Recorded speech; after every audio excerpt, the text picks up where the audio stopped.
क्या क्या पूजा करके चल दिया।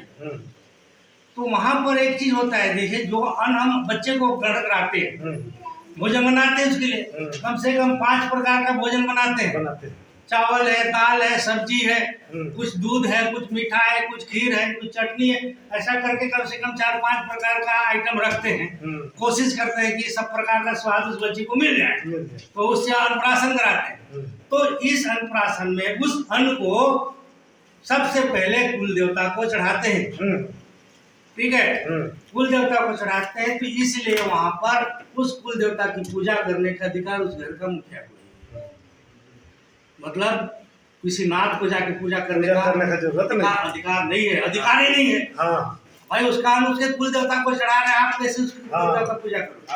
आप न्योता दी है, आप जाओ उनको बता दो कैसे पूजा करना, वो खुद कर लेगा, बता दो, ठीक है, या मंत्र बता दो, लेकिन पूजा उसी को करना है, क्योंकि वही अपने कुल देवता को चढ़ाएगा, है ना। इसके बाद बच्चे को अन्न ग्रहण कराएगा, वही कराएगा, नहीं वही कराए, चाहे उसके और बुजुर्ग है, नाना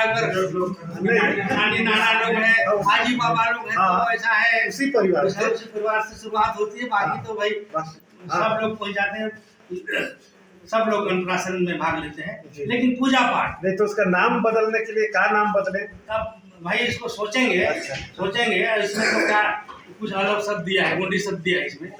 इसमें दिया है अन्नप्राशन का गोंडी शब्द दिया है, तो गोंडी शब्द इधर अभी करेंगे। जैसे बासी खवाई, ये गोंडी शब्द है ना? नहीं, बासी खवाई है तो मुलगी बोलते थे पहले, मुलगी करवाने जा रहे हैं। मुलगी नहीं, जो भी हो हमको खोजना है, हर नया शब्द हमको खोजना है। मंडियों में जैसे आजकल इधर सही प्रचलन हुआ है, प्रतापपुर से लेकर इधर ये प्रतिमा, जैसे कहीं से मृत्यु संस्कार का निमंत्रण हुआ ना, तो कोई जा रहा है, कुछ तो कहा जाता है भोज भात खाए, यही एक शब्द होता है, भोज भात।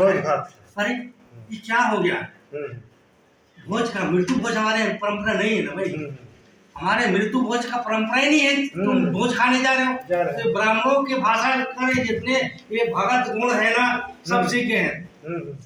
भोज है, भोज भात खाया जा रहा, आज मतलब अंतिम क्रियाक्रम है, आज नहावन है, ऐसा बोलते हैं हम लोग शुद्ध भाषा सरगुजिया भाषा में। आज नहावन है या चंदन पान है, ऐसा बोल सकते हैं भाई। संस्कार में जात हो, मृत संस्कार में जात हो, या चंदन पान में जात हो, नहावन में जात हो, जैसा भी, लेकिन भोज भाई खा जात हो, कहते तुम मेरे को टक करता है भोज भाई खाने के लिए जा रहे हो, पर हमारे यहाँ ऐसा नहीं है, सोचे नहीं है। आज शामिल होने जा रहे हैं कई जगह अपने समाज के लोग क्योंकि उसी परंपरा में शुरू हो गए हैं, तो वो आज इसको बंद कर रहे हैं कि आज भोज बंद करो, शादी विवाह मृत संस्कार में भोज, मृत्यु भोज नहीं होना चाहिए। अरे मृत्यु भोज था ही नहीं तो कहाँ से बंद करोगे? तुम तो लाए हो भोज, सब तुम तो लाए हो। हमारा तो क्या है, जिसके यहाँ मृत्यु संस्कार होता है, आज भी चाहे शादी हो चाहे मृत संस्कार, सर कोई जाएगा तो थोड़ा ना थोड़ा चावल कुछ लेकर के जाता है, ठीक है।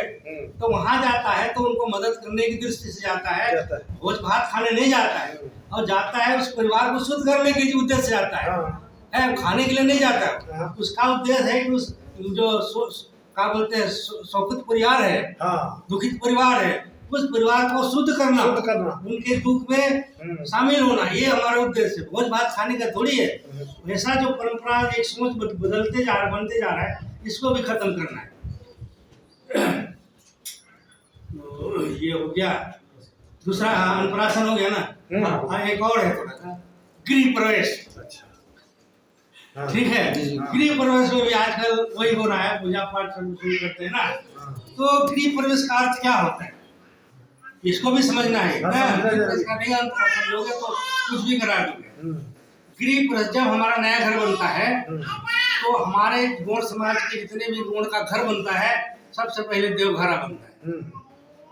देवघरा बनता है, और जब घर बनता है, आधा भले बने रहे, देवघरा बन गया, हम गृह प्रवेश कर लेते, ठीक है। जनरली गांव पे ही होता है। अब भले हमारा घर कंप्लीट हो जाएगा, पूरा रंग रूंग हो जाएगा, फिनिशिंग हो जाएगा, लाइट लग जाएगा, सब हो जाएगा, तब फीता काट के घुसेंगे, वो वाला नहीं है। पहले तो अरे होएगी तो इधर सारा 2 बन गई, एक रसोई और एक देवघरा था। तो वो देवघरा कहने का मतलब होता है कि जब हम घर में प्रवेश करते हैं, तो सबसे पहले हम अपने देवता को प्रवेश करते हैं। हमारे कुल देवता को हम, जैसे हम लोग 5 भाई लोग हैं, 5 भाई लोग हैं, जब एक में थे हमारे पिताजी के साथ हम लोग एक में थे, तो हमारा एक ही जगह कुल देवता था, एक ही घर में था, ठीक है। लेकिन अब अलग अलग हो गए, तो अलग अलग घर में उसी कुल देवता को हम लोग अलग अलग बांट लिए।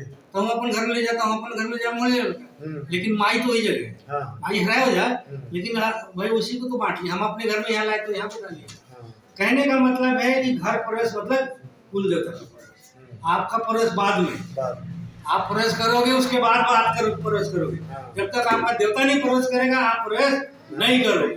तो देवता को प्रवेश कराने के लिए क्या करना चाहिए, तो उसका यही विधान है ना। जैसे घर बना ले तो घर के भीतर पूजा नहीं होना चाहिए, घर के भीतर पूजा नहीं होना चाहिए, घर के मेन दरवाजा पर वहाँ पर पूजा वूजा करना चाहिए, कलशा बड़ा देव को बिठाना चाहिए और उसी जगह आह्वान करना चाहिए अपने कुल देवता को। और जो जिसका घर बन रहा है वही पूजा में बैठना चाहिए, उसी को बैठना चाहिए। भले पुजारी जाए उसको मदद कर दे, मंत्र मंत्र पढ़ दे कि भाई तुम्हारे कुल देवता को तुम बढ़ाओ, मंत्र इसमें लिखा है, उसी तरह का मंत्र आप पढ़ सकते हैं और उसको बोल सकते हैं कि अपने कुल देवता का आह्वान स्मरण करो, आह्वान करो। आएगा वो कलश वहां पर आपका बैठा है, उसी कलश के माध्यम से जिस तरह से मृत संस्कार में देव मिलान करते हैं, मृत संस्कार में देव मिलान करते हैं, उसी तरह से गृह प्रवेश में उस देव को अंदर प्रवेश कराते हैं। सेम प्रक्रिया है। जैसे मृत संस्कार में आंगन में जो कलश रख के जो पूजा पाठ में ना मृत आत्मा को लाए है ना, तो उसको क्या करते हैं, देव मिलान के दिन पहले तो मुर्गी चिया हुआ खोज करके ला कर करते थे, नहीं करते थे पुराने जमाने में आंगन में। लेकिन अब क्या करते हैं, वही चावल का आटा उसको करके चौक बनाते ले जाते हैं, ऐसे बनाते जाते हैं, देव कराते हैं, मतलब उसी में फिर चावल अच्छा छींटते हुए ले जाते हैं, देव आत्मा को हाथ देव में ला देते हैं। उसी तरह से गृह प्रवेश में भी जहाँ पर कलश पूजा पाठ हुआ वहीं से वैसे चौक बनाते हुए अंदर जहाँ पर आपको देवता को बैठाना है, जहाँ पर आपने निर्धारित किया कि यही हमारा कुल देवता का स्थान है देव खरा पर, तो वहीं पर उसको चौक ले जाकर बैठाना है, अक्षत चावल छींटते वहाँ पर उसको बिठाते हुए ले जाना है और वहाँ उसको बैठा देना है। ठीक है, ये उसकी प्रक्रिया है। वहाँ पर बैठाने के बाद वो जो कलश है जहाँ बाहर पूजा पाठ है वही कलश जा करके फिर वहाँ पर बैठ जाए, क्योंकि उसी कलश के माध्यम से वो वहाँ पर आएगा। तो ये गृह प्रवेश है। इस तरह से पूजा उसको करने का तौर तरीका है। मतलब उसका मकसद क्या है ये समझना है। कुछ भी पूजा करने से मतलब नहीं है।